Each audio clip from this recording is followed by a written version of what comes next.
स्वागत है आपका भारत वॉइस में। संसद का शीतकालीन सत्र खत्म होने वाला है और ऐसी स्थिति में लगातार संसद में शोर शराबा और हंगामा भी जारी है। हालांकि लोकसभा की अगर बात करें तो उसमें दो बड़े काम ज़रूर हुए हैं। एक 3 तलाक पर बहस भी हुई और उसके बाद 3 तलाक बिल लोकसभा में पारित भी हुआ।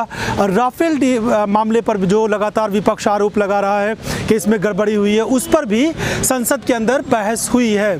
लेकिन राज्यसभा की अगर बात की जाए तो राज्यसभा में बिल्कुल भी कामकाज नहीं हो पा रहा है। कई ऐसे मुद्दे थे जिस पे बहस होनी थी, लेकिन संसद का जो काम है वो बहुत ज़्यादा प्रभावित हुआ है। ख़ास तौर पर लोकसभा की अगर बात करें तो लोकसभा में लगातार राफेल के मामले को लेकर बहस भी चली और शुक्रवार को भी रक्षा मंत्री निर्मला सीतारमण ने एक एक करके तमाम जो विपक्ष के आरोप हैं, खासतौर पर कांग्रेस अध्यक्ष राहुल गांधी ने जो राफेल मामले पर बड़े घोटाले का आरोप लगाया था, निर्मला सीतारमण ने एक एक बात को लेकर, खासतौर पर सुप्रीम कोर्ट ने इस मामले पर किस तरह से बात कही, आगे जो कुछ भी जांच हुई, जो कुछ भी सवाल उठे, उन तमाम सवालों का एक एक कर उन्होंने जवाब देने की कोशिश। संसद का शीतकालीन सत्र लगातार हंगामे की वजह से बाधित हो रहा है।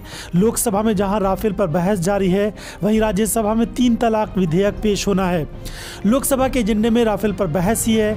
2 जनवरी को राहुल गांधी ने राफेल डील पर चर्चा में भाग लिया था और मोदी सरकार पर कई आरोप लगाए थे। हालांकि सरकार की ओर से अरुण जेटली ने जवाब भी दिया था, मगर राहुल गांधी चाहते हैं कि प्रधानमंत्री नरेंद्र मोदी उनसे 20 मिनट तक राफेल पर बहस करें। उधर कावेरी नदी पर बांध के मुद्दे और आंध्र प्रदेश के लिए विशेष दर्जे की मांग को लेकर अन्ना द्रमुक और तेलुगु देशम पार्टी का हंगामा भी जारी रहा। लोकसभा अध्यक्षा सुमित्रा महाजन ने जानबूझकर सदन के आसन के समीप आकर और नियमों का उल्लंघन करने की वजह से कुल 21 सदस्यों को नियम 374(a) के तहत सदन की कार्रवाई से 4 कामकाजी दिनों के लिए निलंबित कर दिया। रक्षा मंत्री निर्मला सीतारमण ने राफेल मुद्दे पर बहस के दौरान लोकसभा में राहुल गांधी को घेरने की भरपूर कोशिश की। उन्होंने कहा कि राहुल गांधी की फ्रांस के राष्ट्रपति से जो भी बातचीत हुई, उसकी आधिकारिक प्रति संसद के समक्ष रखी जानी चाहिए। कांग्रेस के सारे आरोप को निराधार बताते हुए निर्मला सीतारमण ने प्रधानमंत्री मोदी के खिलाफ असंसदीय भाषा के इस्तेमाल का भी गंभीर आरोप लगाया। रक्षा मंत्री ने कहा कि राफेल पर कांग्रेस घड़ियाली आंसू बहा रही है। कांग्रेस ने HAL की हालत सुधारने के लिए कुछ खास काम नहीं किया। साथ ही उन्होंने कहा कि कांग्रेस ने HAL से हेलीकॉप्टर क्यों नहीं खरीदे। लोकसभा में रक्षा मंत्री ने कहा कि जब राहुल गांधी ने HAL बेंगलुरु में बैठक की थी, तब उन्होंने कहा कि राफेल आपका हक है और आपको इसे बनाना चाहिए। कांग्रेस सांसद KC वेणुगोपाल ने सबरीमाला मंदिर के मुद्दे को लेकर लोकसभा में कहा कि हम राज्य में शांति चाहते हैं। केरल के सबरीमाला मंदिर में महिलाओं के प्रवेश करने के बाद हुए विवाद पर लोकसभा में बहस जारी है।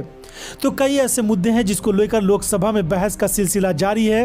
हालांकि लगातार विधायी कामकाज इससे प्रभावित हो रहा है।